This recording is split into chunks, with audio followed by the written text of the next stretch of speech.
வணக்கம். தந்தியின் பாட்காஸ்ட் செய்திகளை வாசிப்பது விக்னேஷன். முதலில் தலைப்புச் செய்திகள். ஆதிதிராவிடர் பழங்குடியின மாணவர்களுக்கு வழங்கப்பட்ட 48,95 லட்சம் ரூபாய் கல்விக் கடன் தள்ளுபடி. வசூலிக்க சரியான பதிவேடுகள், ஆவணங்கள் இல்லாததால் தள்ளுபடி செய்யப்படுவதாக தமிழக அரசு அறிவிப்பு. தமிழகத்திற்கு ரயில்வே பட்ஜெட்டில் 6,626 கோடி ரூபாய் ஒதுக்கீடு என ரயில்வே அமைச்சர் அஸ்வினி வைஷ்ணவ் தகவல். பாம்பன் புதிய மேம்பாலம் விரைவில் திறக்கப்படும் என்றும் அறிவிப்பு. ராமேஸ்வரம் தனுஷ்கோடி ரயில் திட்டத்தை தமிழக அரசுதான் கைவிட்டது. மத்திய ரயில்வே அமைச்சர் அஸ்வினி வைஷ்ணவ் குற்றச்சாட்டு. ஏடிஜிபி அலுவலகத்தில் ஏற்பட்ட தீ விபத்திற்கு மின்கசிவே காரணம். கெமிக்கல் சோதனையில் எதுவும் எரிக்கப்பட்டதாக கண்டறியப்படவில்லை என டிஜிபி சங்கர் ஜிவால் விளக்கம். மதுரை மாவட்டம் முழுவதும் இன்று 144 தடை உத்தரவு அமல். திருப்பரங்குன்றத்தில் ஆர்ப்பாட்டம் நடத்த திட்டமிட்டிருந்த பல்வேறு பகுதிகளைச் சேர்ந்த இந்து முன்னணி அமைப்பினருக்கு வீட்டுக்காவல். சமூக ஆர்வலர் ஜகபர் அலி கொலை வழக்கில் கைது செய்யப்பட்ட 5 பேருக்கு 3 நாட்கள் போலீஸ் காவல். புதுக்கோட்டை நீதித்துறை நடுவர் நீதிமன்றம் உத்தரவு. காஞ்சிபுரத்தைச் சேர்ந்த 2 பேர் ரகசிய கூட்டங்கள் நடத்தி ஜிகாத் வன்முறையை தூண்டி வந்தது கண்டுபிடிப்பு. தடை செய்யப்பட்ட அமைப்பைச் சேர்ந்த 2 பேர் கைது. ராணிப்பேட்டை சிப்காட் காவல் நிலையத்தில் பெட்ரோல் குண்டு வீசிய வழக்கில் ஹரி என்பவரை சுட்டுப் பிடித்த போலீஸ். காவேரிப்பாக்கத்தில் நடந்த விசாரணையின் போது போலீசாரை தாக்கிவிட்டு தப்ப முயன்றபோது துப்பாக்கிச் சூடு. வேங்கை வயல் வழக்கு சிறப்பு நீதிமன்றத்தில் இருந்து புதுக்கோட்டை நீதித்துறை நடுவர் நீதிமன்றத்திற்கு மாற்றம். வழக்கு சார்ந்த கோப்புகள் தலைமை குற்றவியல் நீதிமன்றத்திற்கு மாற்றப்பட்டதாக அரசு வழக்கறிஞர் தகவல். சென்னை அம்பத்தூரில் சிறுமியிடம் அத்துமீறிய புகாரில் கைதானவர் கை விலங்கோடு தப்பி ஓடியதால் பரபரப்பு. கைதியை வலைவீசி தேடும் போலீசார். தனது 50வது திரைப்படத்தில் மீண்டும் இயக்குநராக களமிறங்கும் நடிகர் சிம்பு. அதிகாரப்பூர்வ அப்டேட்டை சிம்பு வெளியிட்ட நிலையில் ரசிகர்கள் உற்சாகம். உத்தரப்பிரதேச மாநிலம் பிரயாக்ராஜில் நடைபெற்று வரும் மகா கும்ப மேளாவில் இதுவரை 35 கோடி பக்தர்கள் பங்கேற்று வழிபாடு. திருவேணி சங்கமத்தில் நாளுக்கு நாள் புனித நீராடக்கூடும் மக்கள். அமெரிக்க அரசு இணையதளத்தில் டிரான்ஸ் என தேடினால் ட்ரெயின்ஸ் என வருகிறது. 3ஆம் பாலினத்தவருக்கு அமெரிக்காவில் அங்கீகாரம் மறுக்கப்பட்டுள்ள நிலையில் உலக பெரும் பணக்காரரான எலன் மஸ்க் கிண்டல். கிரீஸ் நாட்டில் கடலுக்கடியில் சுமார் 200 முறை பதிவான நிலநடுக்கங்கள். கொத்து கொத்தாக வெளியேறும் மக்கள். இனி விரிவான செய்திகள். அண்ணா நினைவு தினத்தை ஒட்டி அவருக்கு முதல்வர் ஸ்டாலின் புகழ் வணக்கம் செலுத்தினார். தனது எக்ஸ் தளத்தில் பதிவிட்டுள்ள முதலமைச்சர், பெரியாரின் புகழ் ஒளியையும் அறிவொளியையும் தந்து நம்மை ஆளாக்கிய அண்ணா வழியில் அயராது உழைப்போம் என்றும், வம்பிழுக்கும் வீணர்கள் தெம்பிழந்து ஓடுவார்கள் என்றும், மக்களின் அன்பையும் ஆதரவையும் பெற்று லட்சிய பயணத்தில் வெல்ல நாம் பாடுபடுவோம் என்றும் குறிப்பிட்டுள்ளார். ஆதிதிராவிடர் பழங்குடியினர் மற்றும் கிறிஸ்தவ ஆதிதிராவிடர் மாணாக்கர்களின் கல்விக்கடன் நிலுவை 48,95 கோடி ரூபாயை தள்ளுபடி செய்வதாக தமிழக அரசு அறிவித்துள்ளது. கடந்த 1972-73 முதல் 2002-2003 வரையிலான காலகட்டத்தில் மருத்துவம் மற்றும் அதனை சார்ந்த படிப்புகள் உட்பட அனைத்து படிப்புகளுக்கும் கல்விக் கடன் கொடுக்கப்பட்டது. இதேபோல 2003-2004 முதல் 2009-10 வரையிலான காலகட்டத்திலும் கல்விக் கடன் கொடுக்கப்பட்டது. கல்விக் கடன் நிலுவை 48,95 கோடி ரூபாயை வசூலிக்க சரியான பதிவேடுகள் இல்லாததாலும் சம்பந்தப்பட்ட நபர்களை அடையாளம் காண இயலாததாலும் சிறப்பினமாக கருதி கடன் முழுவதும் தள்ளுபடி செய்வதாக அரசு உத்தரவிட்டுள்ளது. ஆதிதிராவிடர் மற்றும் பழங்குடியின மாணவர்களின் 48,95 லட்சம் ரூபாய் கல்விக் கடனை ரத்து செய்வதாக திமுக அரசு நாடகமாடி வருவதாக தமிழக பாஜக தலைவர் அண்ணாமலை தெரிவித்துள்ளார். இது தொடர்பாக எக்ஸ் தளத்தில் பதிவிட்டுள்ள அவர், கடந்த 2021ஆம் ஆண்டு வரை தமிழகத்தில் கல்விக் கடன் நிலுவை 16,302 கோடி ரூபாயாக உள்ள நிலையில் 48 கோடியை மட்டும் ரத்து செய்வதால் என்ன பயன் என கேள்வி எழுப்பினார். மேலும் குறிப்பிட்ட சமூக மாணவர்களுக்கே கல்விக் கடன் ரத்து என்று மாணவ சமுதாயத்திடம் சாதி பாகுபாட்டை தூண்ட வேண்டாம் என்றும் அண்ணாமலை தெரிவித்துள்ளார். தமிழ்நாட்டில் ஒரு ஏடிஜிபியை கொலை செய்யும் நோக்கில் அவரது அலுவலகம் தீக்கிரையாக்கப்பட்ட சம்பவம் அதிர்ச்சி அளிக்கிறது என எதிர்க்கட்சித் தலைவர் எடப்பாடி பழனிசாமி தெரிவித்துள்ளார். தனது எக்ஸ் தளத்தில் பதிவிட்டுள்ள அவர், சீருடை பணியாளர் தேர்வாணையத்தில் நடக்கும் குளறுபடிகளை சுட்டிக்காட்டிய ஏடிஜிபிக்கு கொலை மிரட்டல்தான் பதிலா என கேள்வி எழுப்பியுள்ளார். ஏடிஜிபி கல்பனா நாயக் ஐபிஎஸ்ஸின் பாதுகாப்பை உறுதி செய்வதோடு அவரது குற்றச்சாட்டை வெளிப்படைத்தன்மையுடன் விசாரித்து நடவடிக்கை எடுக்க வேண்டும் என எடப்பாடி பழனிசாமி வலியுறுத்தியுள்ளார். பயணிகளின் வசதிக்காக தெற்கு ரயில்வே ரயில்களில் கூடுதல் பெட்டி இணைக்கப்பட உள்ளதாக ரயில்வே அமைச்சர் அஸ்வினி வைஷ்ணவ் கூறியுள்ளார். செய்தியாளர்களுக்கு பேட்டியளித்த அவர், தமிழகத்தின் ரயில்வே திட்டங்களுக்காக வரும் நிதியாண்டில் 6,626 கோடி ரூபாய் ஒதுக்கப்பட்டுள்ளதாக கூறினார். காங்கிரஸ் தலைமையிலான ஐக்கிய முற்போக்கு கூட்டணி ஆட்சி காலத்தில் ஒதுக்கப்பட்டதை விட 7.5 மடங்கு அதிகமாக தமிழகத்திற்கு தற்போது நிதி ஒதுக்கப்பட்டிருப்பதாக அவர் தெரிவித்தார். 2,948 கோடி ரூபாய் செலவில் தமிழகத்தில் உள்ள 77 ரயில் நிலையங்கள் அம்ரித் ரயில் நிலையங்களாக தரம் உயர்த்தப்பட்டு வருவதாகவும் அஸ்வினி வைஷ்ணவ் கூறினார். தமிழ்நாடு சீருடை பணியாளர் தேர்வாணையத்தில் நடந்த தீ விபத்து தொடர்பாக ஏடிஜிபி கல்பனா நாயக் அளித்த புகாருக்கு தமிழக டிஜிபி சங்கர் ஜிவால் விளக்கமளித்துள்ளார். உதவி ஆய்வாளர் தேர்வு பட்டியலில் விதிமீறல் இருப்பதாக தெரிவித்த தன்னை கொல்ல சதி நடந்துள்ளதாக கல்பனா நாயக் தெரிவித்த புகாருக்கு தமிழக டிஜிபி மறுப்பு தெரிவித்துள்ளார். 31 சாட்சியங்கள், தடயவியல் நிபுணர்கள், தீயணைப்புத்துறை, மின்துறை ஆகியோரிடம் இருந்து பெறப்பட்ட விளக்கத்தின்படி மின்கசிவு காரணமாகவே தீ விபத்து ஏற்பட்டது தெரியவந்தது என தெரிவித்துள்ளார். இது திட்டமிட்ட செயல் இல்லை என்றும் டிஜிபி விளக்கமளித்துள்ளார். சமூக ஆர்வலர் ஜகபர் அலி கொலை தொடர்பாக கைதாகியுள்ள குவாரி உரிமையாளர்கள் உள்ளிட்ட 5 பேரையும் 3 நாட்கள் காவலில் எடுத்து விசாரிக்க சிபிசிஐடி போலீசாருக்கு நீதிமன்றம் அனுமதி வழங்கியுள்ளது. புதுக்கோட்டை மாவட்டம் வெங்களூரைச் சேர்ந்தவர் ஜகபர் அலி. சட்டவிரோத கனிம கொள்ளைக்கு எதிராக புகார் அளித்த இவரை குவாரி உரிமையாளர்கள் லாரி ஏற்றி கொன்றனர். கொலை தொடர்பாக 5 பேர் கைதான நிலையில் அவர்களின் நீதிமன்ற காவல் முடிவடைந்தது. இந்நிலையில் 5 பேரையும் 3 நாள் காவலில் எடுத்து விசாரிக்க சிபிசிஐடிக்கு புதுக்கோட்டை நீதித்துறை நடுவர் நீதிமன்றம் உத்தரவிட்டுள்ளது. ராணிப்பேட்டை மாவட்டம் சிப்காட் காவல் நிலையத்தின் மீது பெட்ரோல் குண்டு வீசப்பட்ட விவகாரத்தில் உதவி ஆய்வாளரை கத்தியால் வெட்ட வந்த ஹரி என்பவரை போலீசார் சுட்டுப்பிடித்துள்ளனர். முழங்காலில் சுடப்பட்டு வாலாஜாபேட்டை மாவட்ட தலைமை அரசு மருத்துவமனையில் அனுமதிக்கப்பட்ட அவர் மேல் சிகிச்சைக்காக வேலூர் அடுக்கம்பாறை அரசு மருத்துவமனைக்கு அனுப்பி வைக்கப்பட்டுள்ளார்.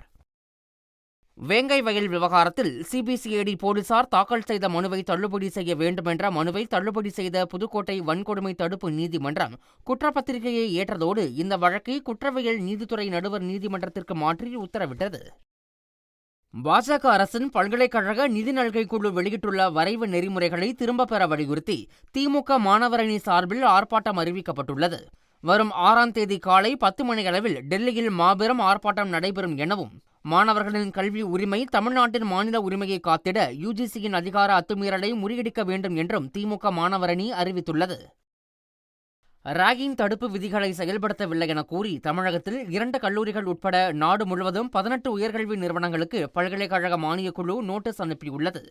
தமிழகத்தில் 2 பிரபல கல்லூரிகளுக்கும் புதுச்சேரியில் 2 உயர்கல்வி நிறுவனங்களிடமும் விளக்கம் கேட்டு நோட்டீஸ் அனுப்பப்பட்டுள்ளது.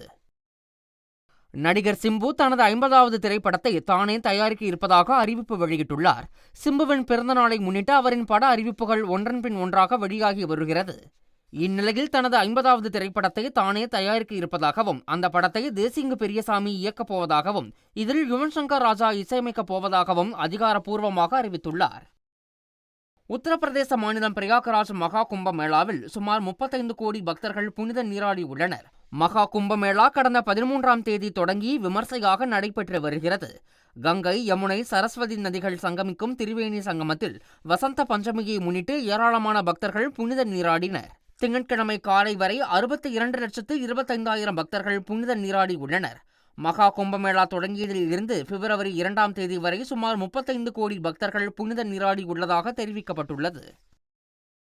தனது அர்ஜுன் ரெட்டி திரைப்படத்தில் சாய் பல்லவியை நடிக்க வைக்க விரும்பியதாக இயக்குனர் சந்தீப் ரெட்டி வங்கா கூறியது இணையத்தில் பேசுபொருளாகி வருகிறது. நாக சைத்தன்யா சாய் பல்லவி நடித்துள்ள தண்டேல் படத்தின் விழாவில் பேசிய சந்தீப் ரெட்டி இதனை தெரிவித்தார். குறிப்பாக ஸ்லீவ்லெஸ் ஆடைகளை அணிந்து ரொமான்டிக்காக நடிக்கவே மாட்டார் என அவரது மேனேஜர் உள்ளிட்டோர் மூலம் தெரிந்து கொண்டதாக அவர் தெரிவித்தார். அமெரிக்க அரசுத்துறை இணையதள பக்கத்தில் டிரான்ஸ் என தேடினால் ட்ரைன்ஸ் என பரிந்துரைப்பதை டெஸ்லா தலைமை நிர்வாக அதிகாரி எலன் மஸ்க் கிண்டல் செய்துள்ளார். அமெரிக்காவில் ஆண், பெண் என 2 பாலினங்களுக்கு மட்டுமே அனுமதி என அமெரிக்க அதிபர் டிரம்ப் அதிரடி உத்தரவு பிறப்பித்தார். இராணுவத்தில் உள்ள மாற்று பாலினத்தவர் மாற்றப்பட்டு வருகின்றனர். திருநங்கை கைதிகள் ஆண்கள் சிறையில் அடைக்கப்படுகின்றனர். இந்த சூழலில் அரசு இணையதள பக்கத்தில் மாற்று பாலினத்தவரை குறிக்கும் டிரான்ஸ் என தேடினால் ட்ரைன்ஸ் என பரிந்துரைப்பதை Elon Musk the train has left, அதாவது அந்த ரயில் புறப்பட்டு விட்டதாக கிண்டல் செய்துள்ளார். ஆஸ்திரேலியாவின் வடகிழக்கு பகுதிகள் வரலாறு காணாத வெள்ள பாதிப்புக்கு ஆளாகியுள்ளனர். குறிப்பாக குயின்ஸ்லாந்து மாகாணத்தில் சாலைகளில் பெருக்கெடுத்த வெள்ளத்தால் பல இடங்களில் போக்குவரத்து துண்டிக்கப்பட்டது. வெள்ள பாதிப்புக்கு இதுவரை ஒருவர் உயிரிழந்துள்ள நிலையில் நூற்றுக்கணக்கான மக்கள் தங்கள் வீடுகளை காலி செய்யும் நிலைக்கு தள்ளப்பட்டனர்.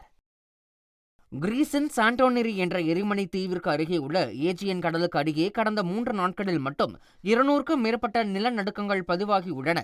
மேலும் நில அதிர்வு காரணமாக தீவில் முன்னெச்சரிக்கை நடவடிக்கைகள் தீவிரப்படுத்தப்பட்டுள்ளன. பள்ளிகள் மூடப்பட்டுள்ள நிலையில் ஏராளமான மக்கள் அங்கிருந்து வெளியேறி வருகின்றனர். சென்னை தலைமைச் செயலகத்தில் முதலமைச்சர் மு.க. ஸ்டாலின் தலைமையில் வரும் 10ஆம் தேதி தமிழக அமைச்சரவைக் கூட்டம் நடைபெறவுள்ளது. இதில் 2025-2026 ஆண்டிற்கான தமிழக அரசின் நிதிநிலை அறிக்கை பிப்ரவரி அல்லது மார்ச் முதல் வாரத்தில் தாக்கல் செய்யப்பட உள்ளது. சென்னையின் அடையாளங்களில் ஒன்றாக இருந்த உதயம் தியேட்டரை இடிக்கும் பணிகள் தொடங்கின. 1983இல் முதலாக ரஜினியின் சிவப்பு சூரியன் படத்தோடு முதலாக துவங்கிய இந்த தியேட்டரின் பயணம் புஷ்பா 2 படத்துடன் தனது 40 ஆண்டுகால பயணத்தை முடித்துக்கொண்ட நிலையில் தியேட்டரை இடிக்கும் பணிகள் துவங்கியுள்ளது. விருதுநகர் மாவட்டம் ஸ்ரீவில்லிபுத்தூரில் சிறுவர்களுக்கு பாலியல் தொல்லை கொடுத்ததாக கைது செய்யப்பட்ட யூடியூபர் திவ்யா கள்ளச்சி உள்ளிட்ட 3 சார்பில் ஜாமீன் மனு தாக்கல் செய்யப்பட்டுள்ளது. சிறுவர்களுக்கு பாலியல் தொல்லை கொடுத்து அதனை வீடியோ எடுத்ததாக திவ்யா கள்ளச்சி உள்ளிட்ட 4 பேர் கைது செய்யப்பட்டு சிறையில் அடைக்கப்பட்ட நிலையில் 3 சார்பில் ஜாமீன் கோரி மனு தாக்கல் செய்யப்பட்டுள்ளது. இந்த மனு மீதான விசாரணை இன்று நடைபெறவுள்ளது. இங்கிலாந்திற்கு எதிரான T20 தொடரை 4-1 என்ற கணக்கில் இந்தியா கைப்பற்றிய நிலையில் இந்திய அணியின் சிறந்த ஃபீல்டர் விருதை துருவ் ஜூரல் வென்றார். மும்பையில் நடைபெற்ற கடைசி T20 போட்டியில் சப்ஸ்டியூட் ஃபீல்டராக களமிறங்கி சிறப்பாக கீப்பிங் செய்த துருவ் ஜூரல் 3 கேட்சுகளை பிடித்த நிலையில் அவருக்கு சிறந்த ஃபீல்டருக்கான பதக்கத்தை கேப்டன் சூரியகுமார் யாதவ் அணிவித்தார். காசா போர் விவகாரத்தில் 2ஆம் கட்ட போர் நிறுத்த ஒப்பந்தத்தை தொடங்க வேண்டும் என்ற கோரிக்கை வலுத்துள்ளது. முதற்கட்ட போர் நிறுத்த ஒப்பந்தத்தின்படி ஹமாஸ் மற்றும் இஸ்ரேல் தரப்பில் இருந்து பிணை கைதிகள் பரிமாற்றம் செய்யப்பட்டனர். தஞ்சமடைந்த மக்கள் காசாவிற்கு திரும்ப தொடங்கியுள்ளனர். இந்த சூழலில் காசாவில் 2ஆம் கட்ட போர் நிறுத்த ஒப்பந்தத்தை தொடங்கி எஞ்சியுள்ள பிணை கைதிகளை மீட்கும் நடவடிக்கையை எடுக்க வேண்டும் என பிரதமர் நெதன்யாகுவை இஸ்ரேல் எதிர்க்கட்சித் தலைவர் வலியுறுத்தியுள்ளார். மீண்டும் தலைப்புச் செய்திகள். ஆதி திராவிடர் பழங்குடியின மாணவர்களுக்கு வழங்கப்பட்ட 48,95 லட்சம் ரூபாய் கல்விக் கடன் தள்ளுபடி. வசூலிக்க சரியான பதிவேடுகள் ஆவணங்கள் இல்லாததால் தள்ளுபடி செய்யப்படுவதாக தமிழக அரசு அறிவிப்பு. தமிழகத்திற்கு ரயில்வே பட்ஜெட்டில் 6,626 கோடி ரூபாய் ஒதுக்கீடு என ரயில்வே அமைச்சர் அஸ்வினி வைஷ்ணவ் தகவல். பாம்பன் புதிய மேம்பாலம் விரைவில் திறக்கப்படும் என்றும் அறிவிப்பு. ராமேஸ்வரம் தனுஷ்கோடி ரயில் திட்டத்தை தமிழக அரசுதான் கைவிட்டது. மத்திய ரயில்வே அமைச்சர் அஸ்வினி வைஷ்ணவ் குற்றச்சாட்டு. ADGP அலுவலகத்தில் ஏற்பட்ட தீ விபத்திற்கு மின்கசிவே காரணம். கெமிக்கல் சோதனையில் எதுவும் எரிக்கப்பட்டதாக கண்டறியப்படவில்லை என DGP சங்கர் ஜிவால் விளக்கம். மதுரை மாவட்டம் முழுவதும் இன்று 144 தடை உத்தரவு அமல். திருப்பரங்குன்றத்தில் ஆர்ப்பாட்டம் நடத்த திட்டமிட்டிருந்த பல்வேறு பகுதிகளைச் சேர்ந்த இந்து முன்னணி அமைப்பினருக்கு வீட்டுக்காவல். சமூக ஆர்வலர் ஜகபர் அலி கொலை வழக்கில் கைது செய்யப்பட்ட 5 பேருக்கு 3 நாட்கள் போலீஸ் காவல். புதுக்கோட்டை நீதித்துறை நடுவர் நீதிமன்றம் உத்தரவு. காஞ்சிபுரத்தைச் சேர்ந்த 2 பேர் ரகசிய கூட்டங்கள் நடத்தி ஜிகாத் வன்முறையை தூண்டி வந்தது கண்டுபிடிப்பு. தடை செய்யப்பட்ட அமைப்பைச் சேர்ந்த 2 பேர் கைது. ராணிப்பேட்டை சிப்காட் காவல் நிலையத்தில் பெட்ரோல் குண்டு வீசிய வழக்கில் ஹரி என்பவரை சுட்டுப்பிடித்த போலீஸ். காவேரிப்பாக்கத்தில் நடந்த விசாரணையின் போது போலீசாரை தாக்கிவிட்டு தப்ப முயன்ற போது துப்பாக்கிச் சூடு. வேங்கை வயல் வழக்கு சிறப்பு நீதிமன்றத்தில் இருந்து புதுக்கோட்டை நீதித்துறை நடுவர் நீதிமன்றத்திற்கு மாற்றம். வழக்கு சார்ந்த கோப்புகள் தலைமை குற்றவியல் நீதிமன்றத்திற்கு மாற்றப்பட்டதாக அரசு வழக்கறிஞர் தகவல். சென்னை அம்பத்தூரில் சிறுமியிடம் அத்துமீறிய புகாரில் கைதானவர் கை விலங்கோடு தப்பி ஓடியதால் பரபரப்பு. கைதியை வலைவீசி தேடும் போலீசார். தனது 50வது திரைப்படத்தில் மீண்டும் இயக்குநராக களமிறங்கும் நடிகர் சிம்பு. அதிகாரப்பூர்வ அப்டேட்டை சிம்பு வெளியிட்ட நிலையில் ரசிகர்கள் உற்சாகம். உத்தரப்பிரதேச மாநிலம் பிரயாக்ராஜில் நடைபெற்று வரும் மகா கும்ப மேளாவில் இதுவரை 35 கோடி பக்தர்கள் பங்கேற்று வழிபாடு. திருவேணி சங்கமத்தில் நாளுக்கு நாள் புனித நீராடக்கூடும் மக்கள். அமெரிக்க அரசு இணையதளத்தில் டிரான்ஸ் என தேடினால் ட்ரெயின்ஸ் என வருகிறது. மூன்றாம் பாலினத்தவருக்கு அமெரிக்காவில் அங்கீகாரம் மறுக்கப்பட்டுள்ள நிலையில் உலக பெரும் பணக்காரரான எலன் மஸ்க் கிண்டல். கிரீஸ் நாட்டில் கடலுக்கடியில் சுமார் 200 முறை பதிவான நிலநடுக்கங்கள். கொத்து கொத்தாக வெளியேறும் மக்கள். மீண்டும் தலைப்புச் செய்திகள். இத்துடன் செய்திகள் நிறைவடைகின்றன. வணக்கம்.